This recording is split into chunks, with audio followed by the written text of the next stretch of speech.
myself again. But it's the only way you're ever gonna learn. You look back and it's all in the past. I'm dwelling on the thoughts I cannot say to you. If I don't say the words, then maybe it's not. Good morning, welcome to NUFC Matters. It's Thursday, so it means I'm joined by SUPERMAC'S and Gibbo. As always, plenty to talk about with regard to Newcastle United. A little bit different today because for the next couple of weeks, we're going to be chatting about Malcolm's career at Newcastle with John. John's been trawling through the record books. Malcolm's been trying to remember a few of these goals, and we're going to have a chat about Malcolm's career. So it's a little bit different. We do that during the summer.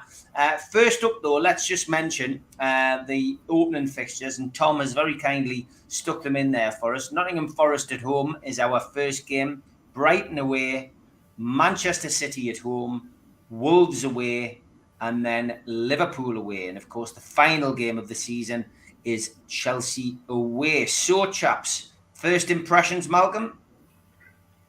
I think it's a good fixture list in terms of getting early points on the board for the side, particularly those first two games. Although Brighton, they've just completed a really good season, probably one of their best for a very, very long time. But you look at Forest and you look at Brighton, and you say, well, come on, let's get off to a really good start. Man City are going to have a few new faces. Well, I suppose the same as Newcastle, really. So they'll be finding their way. And then Liverpool come early as well. Is it best to meet these sides so early in the season? Possibly it is, quite possibly. And so, there's a really good chance that Newcastle could get off to a really good start this season. Well, it can't be any worse than it was last season, that's for sure. Definitely not. John, what's your first impressions, mate? Yeah, I'm delighted it's Nottingham Forest up here on the opening day.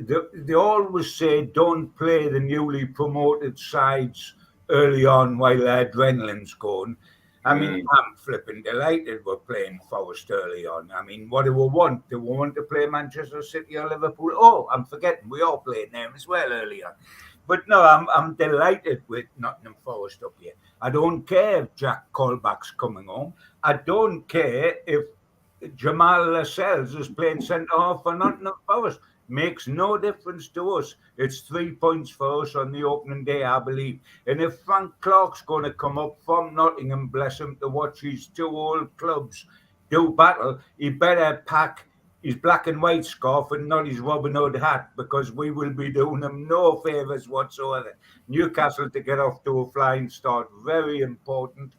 Yes, in some way, Man City, Liverpool, best two sides in the country by a country mile. There's no question about that. But you've got to play them sometime. And let's hope you're right. Play them early before they get into the groove. I'm just pleased we're not playing them back-to-back. We seem to have been obsessed in the last couple of seasons with playing Liverpool and Man City back-to-back. We're not.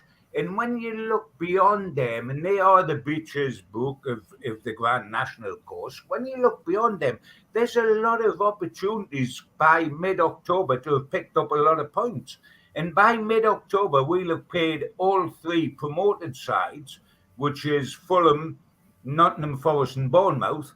And I tell you what, I bet they're amongst the bookies' early favourites to be relegated, those three clubs, because it's a yo-yo for the clubs that come up to go straight back down so often. I mean, Fulham, your old club, Malcolm, have been bouncing up and down between the two divisions. It's almost compulsory.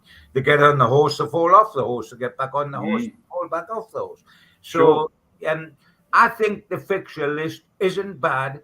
And what pleases me, guys, is that I feel it's more balanced than perhaps it was last season. We don't have a run of 4 games against allegedly super duper clubs, where you think, oh dear, where's the win going to come there? It's a more balanced. We've got to play all 19 clubs home and away, so what the heck? But it's more balanced, and let us not forget, we are very optimistic this season. I mean, typical of Geordies, isn't it? We haven't got a new face in yet because, of course, Matt Target isn't a new face. He's an old friend. We haven't got a new face in yet, but we're still bouncing up and down and ready to take the world on. And rightly so, and there will be new faces, of course, before the season starts. But you know what's lovely, mate?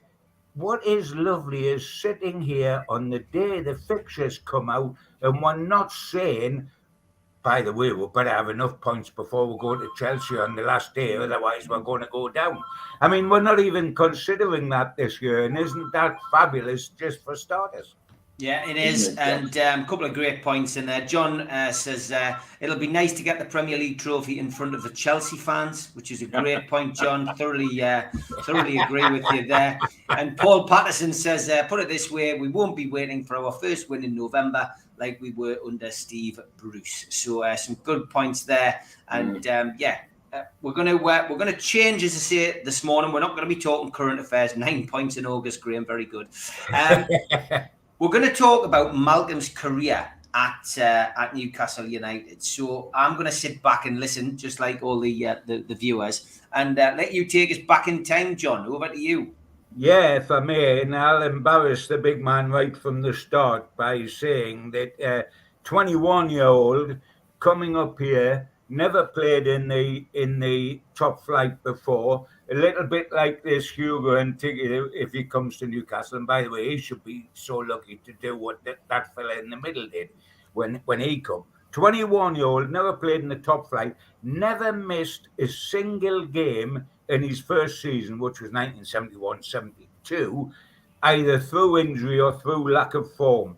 I mean, and a flood of goals came from the start. If I may very quickly give us the figures just to set the scene. That season, Malcolm played 42 First Division games and scored 23 goals. That's some return for a 21-year-old who's having his first look at the old First Division. He played 2 in the FA Cup and scored 2 goals, 2 in the League Cup and scored 1 goal. He played in all 6 Texaco Cup games and got 4 goals. That makes it 52 competitive games that season for Newcastle and scored 30 goals. Now, I think that Chris Wood would definitely settle for that this coming season. And I think so would Callum Wilson, because he would have to play 52 consecutive games for Newcastle. And I think that might just be a tad too much for him. But there we are. That was the sort of record. And by the way, he also played in all 3 pre-season games and scored in that as well. So, Mal, going back on what was a fabulous introduction for you here, I mean, just a little bit about your signing for us, because although you started the 71 season in August, you actually signed at the cup final, or you agreed to join us at the cup final from the end of the previous season. And that was right, wasn't it? Yes, absolutely. Newcastle really struck very early. And back in the Easter, the manager of Luton Town, Alex Stock, he had taken me to one side and he said, well, we're not going to get promotion. So he said a small club like Luton, to survive financially, they have to sell their best asset. And he said, and right now that's you, old son. So you're on your bike this summer. And between now and then, he said, just keep sticking it in the old onion bag, which I did. and it was actually on the day before the FA Cup final. The Friday, yeah. Yeah, the Friday that I went to meet Joe Harvey. Alex Stock had he had met up with the Newcastle board at the hotel they were staying in, because they were all down in London for the final the next day. It was the Great Northern, Malcolm, wasn't it? Great Northern. Right by King's Cross Station. Yeah. And Alex Stock, I should always remember him walking into the offices at Kenilworth Road, and he said, "Well, old son," he said, "I've just been and done the business." He said, He said, now it's up to you. He said, get down to that hotel, he said, and sting them for every penny you can get. Quite right, too. Yeah. So away I went, and I asked at the hotel reception where I might find the Newcastle party. And they said, go down that corridor, there's a lounge at the end, and they're all there. So as I was walking down, the door to the lounge was suddenly filled with a huge, broad pair of shoulders, and Joe Harvey was the owner of them, and he came walking along the corridor, and I put my hand out to shake his hand, and I introduced himself. I said, Alex Stocker's the manager of Luton has asked me to come and see you, Mr. Harvey. My name's Malcolm McDonald. And he said, and his opening words to me were, so you're the little sod who's just cost Newcastle United 30 grand more than they were prepared to pay. And it seems that that back at the Easter, Joe Harvey had agreed a fee with Luton of £155,000. Now, in the last game for Luton, I scored a hat-trick against Cardiff, and that put me, I think, on 32 goals for that season, and so, unbeknownst to me, Alex Stock, instead of coming up to Luton Town on that morning, he sidetracked and went to the hotel, and he sat down and he renegotiated with Newcastle United and put the fee up 10 grand a goal. And so Joe Harvey's first words to me, what do you think you were doing scoring a hat-trick in your last game? Can I ask you, Malcolm, as a young man at that time, I mean, with hindsight, there was absolutely no worries. As I say, you scored 30 goals in 52 competitive games. But hindsight's a great thing. At the time, a young man, only 21, hadn't played in the top flight. Were there any doubts in your mind that you were ready for the top flight, Malcolm? Or did you feel this is where I should be, let's get at them? I had no doubts whatsoever, John.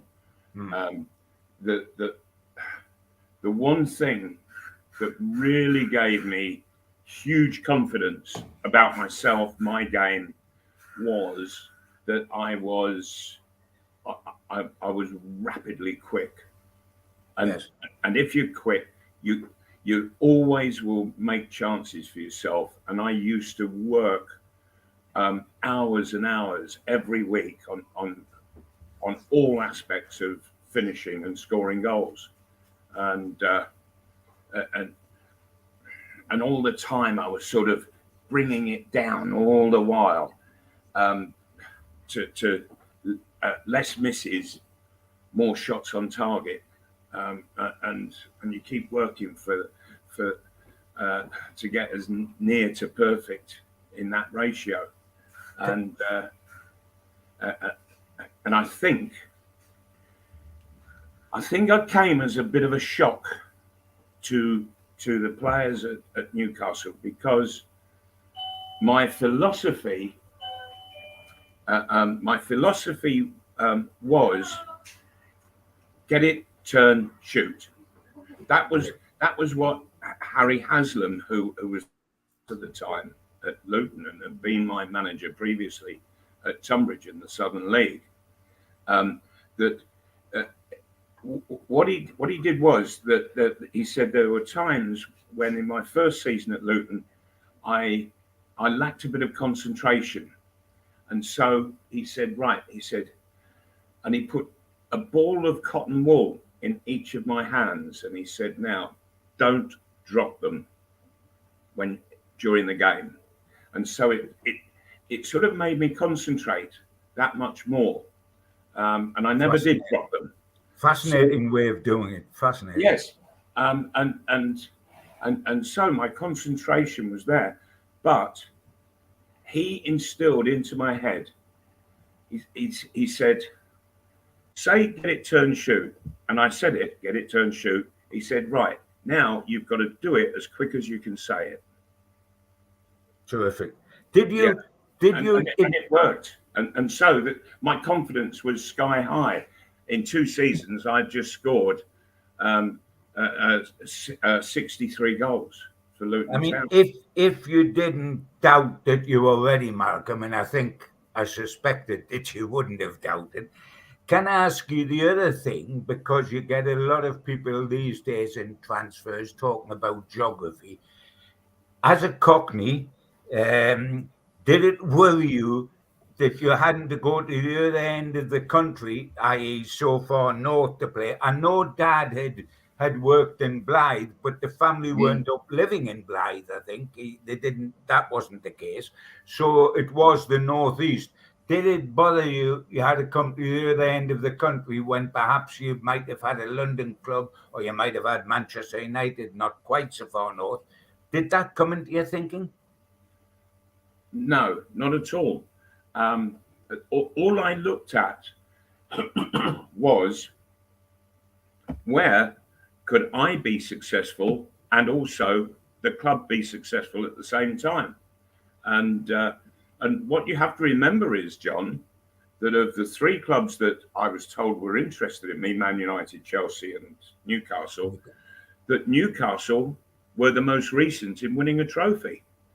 Yes, the Fairs Cup, European Fairs Cup.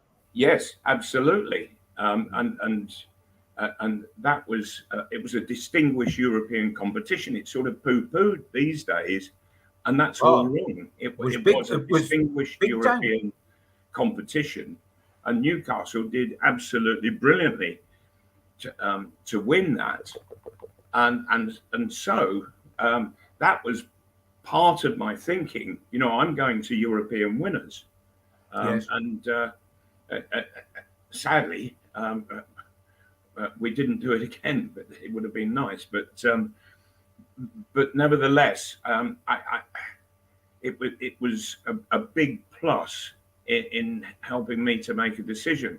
And I didn't see the moving north as any kind of problem whatsoever. No. I mean, everybody remembers, obviously, Malcolm, right through to these days, home debut, hat-trick against Liverpool, the great Liverpool side that was going to go on and win the European Cup and dominate Europe. But in fact, your first goal in a Newcastle strip was pre-season at St Etienne. Mm. We played away, we lost 2-1, but you scored the goal. And that's before we come home and played 2 games against Palace and Spurs, and then home game after being away. St Etienne, was there any feeling of relief? Right, I've got my first Newcastle goal, or was it, well, that's a warm up, let's get on with the real thing? Yeah, the latter, John. Yeah. There was that I don't want to sound big-headed in any way, but I just took goal scoring as to be a natural part of me, and it was bringing it out as much as possible. It wasn't, oh, I hope I can score. I was expecting to score all of the time, to the point where I would set targets that in the first 45 minutes I had to have 6 attempts at goal, at least. You know, and they might sort of be any kind of chance, half chance, quarter chance. You know, that they were each and every one of them was a separate effort at goal, and so by that it was making the chances that was the hardest part. The goal scoring was sort of a bit easier, if you see what I mean.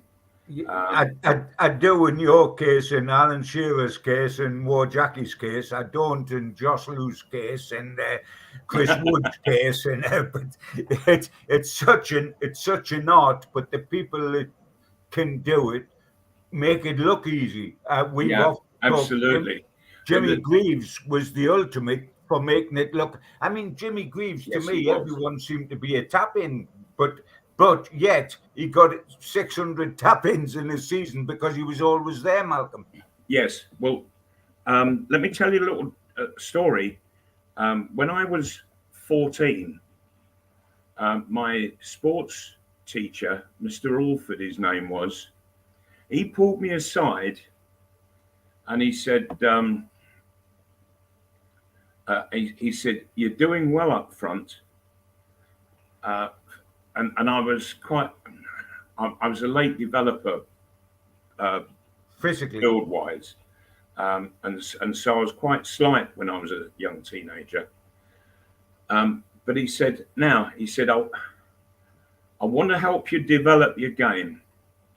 So he said, on Wednesday night, he said, I want you to travel over to Tottenham and go and see Tottenham play. I said, okay. He said, except you don't watch the game. What I want you to do is just watch Jimmy Greaves for the whole of the 90 minutes, and you will learn from him how to score goals.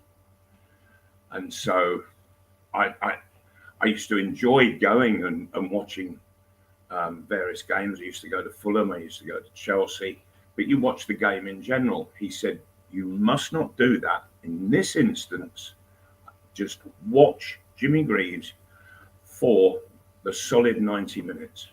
And so I did. Spurs finished 2-0 winners.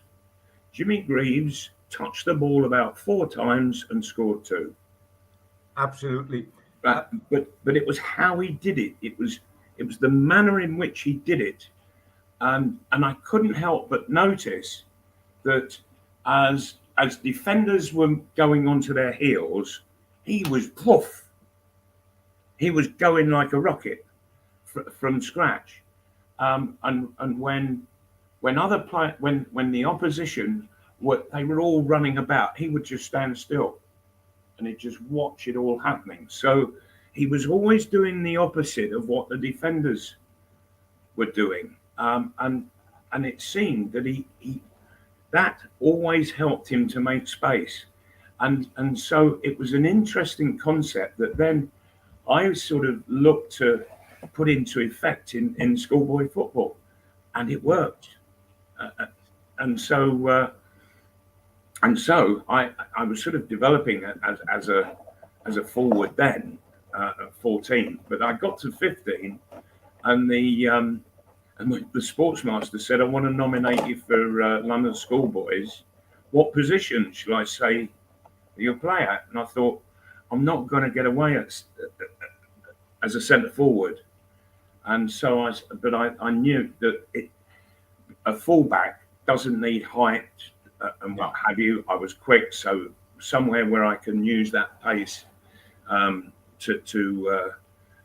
good end. And so I said, oh, put me down as a left back.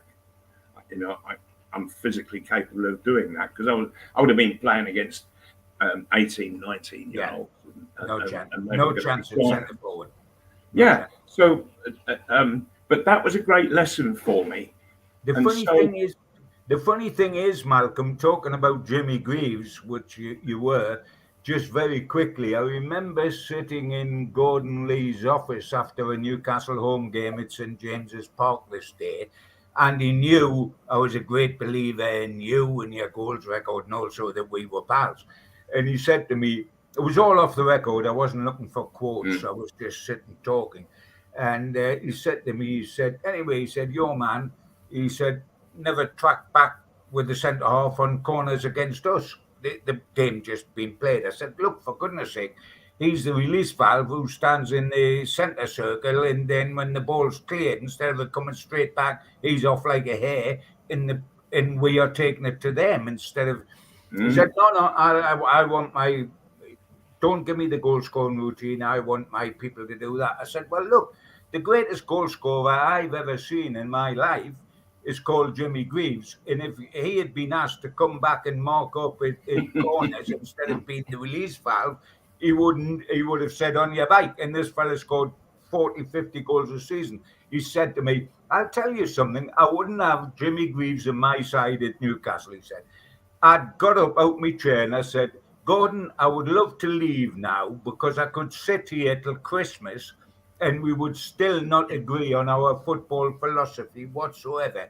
If you tell Newcastle United fans that you don't want Malcolm McDonald and you don't want Jimmy Greaves, then I'm sorry, not for me. And I got up and left the office. And it was all over this Jimmy Greaves. I thought, I've got him on Jimmy Greaves. I went, right, what about Jimmy Greaves? And he said, I wouldn't have him on my side. I said, you what?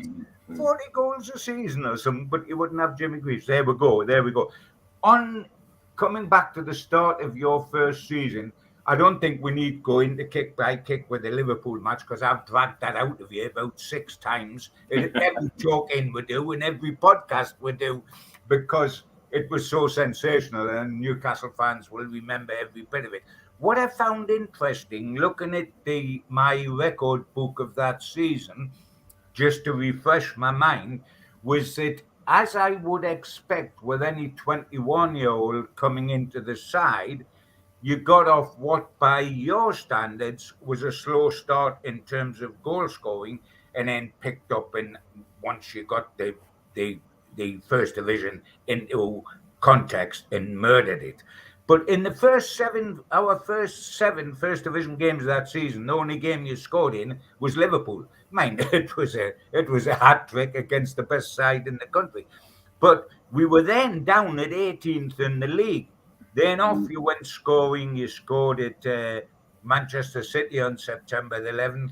You scored 2 away to Arsenal. Interesting, considering it was Arsenal and where you ended up. 2 away to Arsenal in early October. We were still 20th in the league at that stage, early October, but we then recovered to go straight up to finish 11th, and you were scoring goals regularly from that point on. I mean, it must be for a young striker, however good that striker might be, and I know it happened with Jackie Milburn, as I recall, because I knew Jackie ever so well. You get a slow start, you find your feet, and then boom, off you go. It's not a slow start, but it's one of those things. And you ended up, as I say, 30 goals in 50 games. I suspect that it didn't worry you during that period when you weren't scoring because you knew you would start scoring, Malcolm, because that was often your philosophy. I remember you writing a book, Never Afraid to Miss, I think you called it. Absolutely, yes. How many players do you see miss a sitter and then they never shoot again? Oh, my philosophy was that if I'm going to score goals, I have to miss. It just goes with the territory. You can't score every shot. Yeah. So the more I miss, the more I will score. That was my philosophy, how I worked it out. So the more attempts I had at goal, the more goals that I would actually score.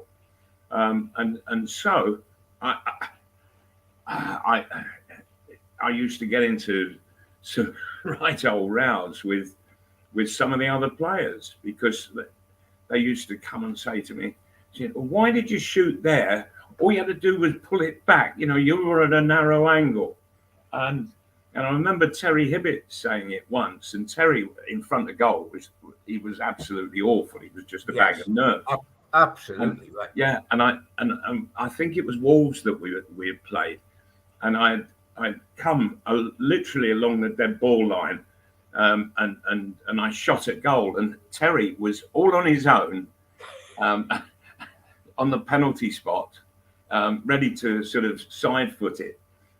If I pulled it back, and he said, why didn't you pull it back? I said, Terry, I've got more chance of scoring from that tight angle than you have from the penalty spot. With the goalkeeper having a fag. Sorry, John. I say with the goalkeeper having a fag, he wouldn't have scored. Yeah. Bless him. Yes. Yeah, but he was great at making them, though. By heavens, he was. Class above. May I give you the early Newcastle team that played in your first season? Over the first couple of months, it was really McFall, Craig and Clark, as it became, Gibb, Burton and Moncur. And then the forward line, interesting, this was early on, Dyson, Tudor, MacDonald, Young, and Hibbett. Yeah. Who was to come regularly that season shortly after that was Howard, Barraclough and Tony Green coming to the side. Yes. But the early first team had Dyke in and Young in. And of course, Young famously played against Liverpool because didn't Keegan bring him down for your penalty? Yes. David Young finished up getting me my first goal for Newcastle. He was taken down by Kevin Keegan, and I scored from the penalty spot. I was Young in the penalty area, and I was Keegan in the penalty area. I know, crazy. You know, and David Young, bless him, he was sort of an attacking midfielder, I suppose. Yeah. But he sort of disappeared from view at Newcastle fairly soon. I think Tony Green would have taken his place probably. Yeah, I mean he went on and was sub, wasn't he, when Sunderland won the cup? That's right. Yes. When they beat Leeds. David Young was the substitute. Yeah, funny enough, I said who came into that side after the early games, and two of the three were Barraclough and Green, and I think Barra come in for Dyker, and Tony Green come in for Young. And just a word on Tony Green, because when you think in that side at that time, we would then have Tony Green and Hibbett both in the side at the same time. I mean, two great football brains in terms of being creative, Malcolm. Oh, absolutely. And they, on their day, both of them could be absolutely devastating on the opposition. They were wonderful to play with. Greenie, he had that sort of high stepping action, and he just looked as if his feet were going too far away from the ball in the elevation of his run. But it was all to fool defenders, because the defender would go for it, and Greenie would suddenly, his foot would come down, whip it away, and off he went. And it was a delight to play with him, as of course it was with Terry Hibbett, who was an absolute class act. The only difference between he and Johnny Haynes, who had been the England captain and was one of the great passers of the game, and played with you. Played with you at Fulham. Yes, yeah, I played in the same side as Hainesy, who was my boyhood hero because I supported Fulham, and he played his whole career at Craven Cottage, and Hainesy, though, he could do it with either foot. Hibby was very much left-footed, but of course it was what, and I learned. I remember when I was 8. I got a new autograph book for my birthday, so I went up to the bus stop because I lived in the road that led down to Craven Cottage, and I went to the bus stop where all the players were arriving for training one midweek morning, and as they were coming off the different buses, I was asking them to give me their autographs, and they were more than happy to do it. Bobby Robson was playing for Fulham at the time. He was about 23, 24 maybe, and he got off the bus, and I said, "Mr. Robson, can I have your autograph?" And he took the book from me and the pen, handed me his kit bag, which was so heavy. I'm sure he was taking weights in it. back home. So I was struggling after him, carrying this bag as he walked down Finlay Street towards Craven Cottage. And he was talking over his shoulder. He said, "Well, do you play, son?" I said, "Yes, I do. I play from his school." He said, "Oh, good." He said, "And what position do you play?" I said, "Well, it all depends on where I'm needed." I said, "Sometimes centre half, sometimes midfield, sometimes I play up front." He said, "So you must be one of the better players if they can rely on you in that way." He said, "So what foot do you kick with?" I said, "I kick with my left foot." He said, "You're a rare one." He said, and he started to give me this lesson of what a left-footed player brings to a side. That rather than have a right-footed player on the left wing who will come inside onto his right foot, thereby he narrows the pitch down, a left-footed player opens the whole thing up because he takes the ball across his body and is happy to have it there right by the line, and is able to, with his left foot, to swing it and curl it into the centre. And so he was explaining that makes the pitch its absolute full width. It doesn't get narrowed down. And in sort of thinking back about that, what he was doing was he was explaining exactly what Terry Hibbett was capable of doing. He made the pitch big, and some of the stuff that he could swing. As soon as the ball went to Hibby, I was just looking to make the right run into the right space, and I knew he would get it there. Yeah, and he was absolutely superb, brilliant at it, and for me, yeah, he was probably just about the best passer of the ball in the first division at that time. yeah. Can I ask you about you while we're talking about individuals in the team, Malcolm, about your partnership with John Tudor and how it developed? Because that particular season, 71-72, I don't think John had been with us too long. He only scored 8 goals in 37 games. Incidentally, he was still second top goal scorer to you in the Newcastle team in the league, Right. although he only scored 8. But that partnership was to develop into something quite special. Yes, it was. And with John, as greedy as I was, he was generous. Yes. And so he would always be looking to flick it on, to just knock it on. And he used to do it brilliantly in the way that he could just knock the ball right into my path. So, and when you've got somebody next to you like that, whether the ball was in the air, whether it was on the ground, when you know that it's going to come, all you have to do is make the run.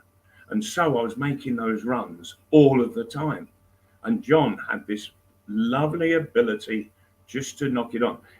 Going back to the Liverpool game, John, he did it beautifully for my third goal, if you remember, that Terry Hibbett had knocked John in. And John, he just sort of scooped the ball up and over a defender's outstretched leg right into my path. All I had to do was just shoot. Thank you very much.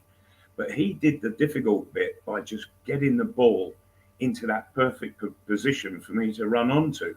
Yeah. And so, yeah, John was a very generous player. And underestimated by some, I think. Yes, but not by you, but by you some. had to be in my position, yeah, to really fully appreciate just what he was able to do. And he had limitations, but of course.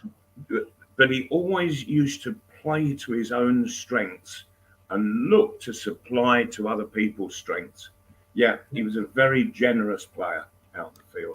Can I say, looking at that season, results took a dramatic turn for Newcastle for the better at the end of January, when we jumped from 16th in the league till 12th, almost straight away, and never got into trouble again for the rest of the season. However, as both of us know to our horror, there was one negative point still to come before we got into that super run, and that was in the FA Cup when we played Hereford. Again, a game that everybody knows, whether we need to go into it too much. The interesting thing, which a lot of people may overlook because of the passing of time, is that it's always said, Malcolm, that if a small team is going to knock a big team out of a domestic cup, they've got to do it first time, because they're always only going to get one chance, and if they don't do it, the next time they'll get their comeuppance. In fact, that wasn't so with Hereford. They come and got a 2-2 draw up here before they beat us down there. You scored in both the games, hence 2 FA Cup appearances, 2 goals that season. You scored up here against Hereford and down there. I mean, the one down there, I felt watching the game down there, when you scored with that header, I thought that's us won, because we'd been battering them, as often happens with trying killing. You know, you batter, and then they break away and score, and you're out. But we had been battering them, and I think there was only 9 minutes left when you scored, and I thought, thank goodness for that. Get rid of this game. That's us. Game, set, and match. And then Radford scored that superb one, and then and then the taxi driver who come on as a sub, Ricky George scored again. The interesting thing, because that we've well documented that, and I would want to come on to the positive thing, which was the next game. But the interesting thing at Hereford, that spelled the end of any hope Viv Busby had of making a career at Newcastle, because he played in that game. He might have even put the crossover, I think, for your for me. Yes, he did. I thought he did. But he was on loan. He would love to have signed for Newcastle. I know that. Joe, absolutely furious at the result. What's the first thing you're going to do? You've got a bloke on loan who plays up front, send him back. And that was the end of Viv Busby. Now, you knew Viv before he come to Newcastle on loan, Malcolm, didn't you? Yes, because his club at the time was Luton. And he had been a youngster at Luton. And so he and I think we had played a couple of times at Luton when the other forward was injured. Oh, so you had played together before? I knew Viv pretty well. Lovely lad, absolutely great lad. Fabulous lad, yeah. Yes, very genuine, and he did well for well for Newcastle in his time there on loan, well enough to have been signed.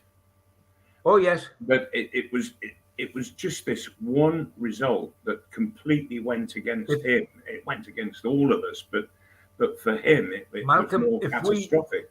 If we'd won with your header and he put the ball across for your header, you would have signed permanently for us. Yes, absolutely. But it was the strike of the Hereford midfield player that equalised that. Ronnie Radford. Ronnie Radford.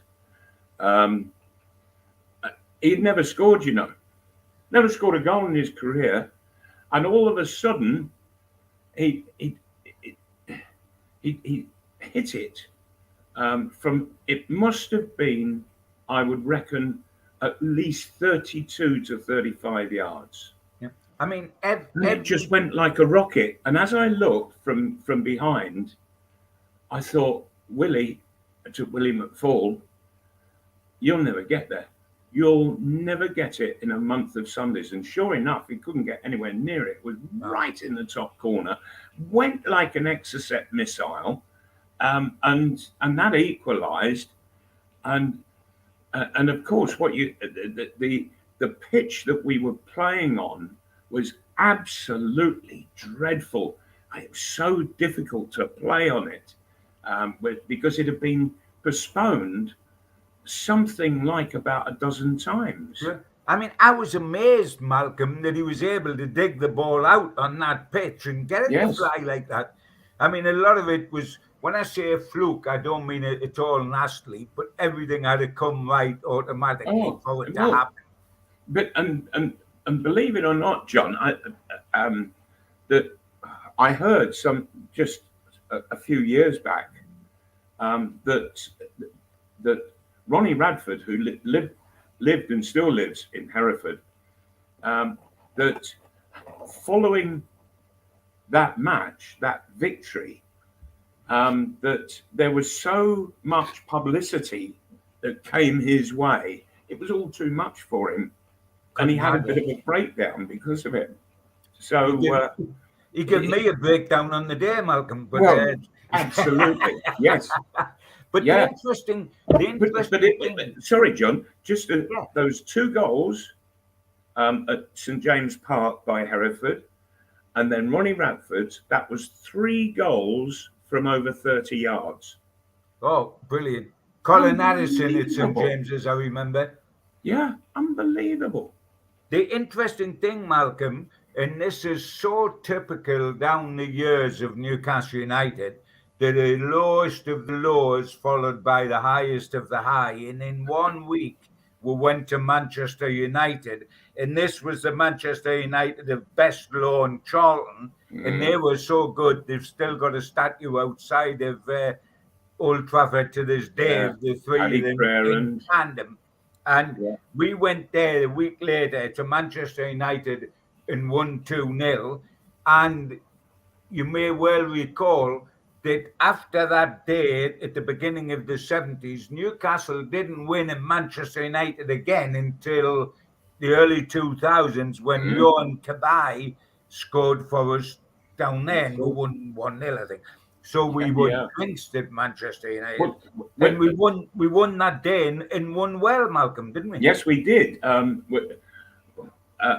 As we arrived outside of Old Trafford, and there were hundreds of Man United fans, and we were getting off the bus, and they were all screaming Hereford, Hereford, Hereford, Hereford at us. We were in the dressing room, and we could hear it out in the stadium, Hereford, Hereford, Hereford, and they just chanted Hereford for the best part of an hour and a half. And so out we went and got warmed up and kicked off, and we were just so wound up by it that we went and we murdered them. We murdered them over the 90 minutes. We did. And, we did. And hardly gave them a kick. And that'll teach you to chant Hereford at us. I was going to. I remember sitting in the press box that day, Malcolm. You know, before the teams come out, and we used to do a runner in those days because there was the football ping, which came out immediately on the final whistle. And I'm putting the teams across and trying to say we're trying to recover from the Hereford thing. This was the team. Man U had the big hitters, Best Law and Charlton, and I couldn't hear the fellow on the other end of the phone for the chance of Hereford. And I'm putting my hand over the phone and turning around to their fans and saying, for God's sake, shut up. We know who played last week. But it made absolutely no difference whatsoever. So you can imagine Gibbo being Gibbo. Like, I got quite vitriolic in the second half when we were winning 2-0. And I was saying, who did we play last week again? Because they stopped chanting Hereford. Oh, it was silence, wasn't it? Absolutely. Yeah, absolutely silent. And we well deserved that. And the chance of Hereford, they went right against Man United. Yeah. Sure. But I mean, that was looking back at that season, Malcolm, such a seesaw season, but a wonderful one for you. Just summing it up, hat-trick against Liverpool.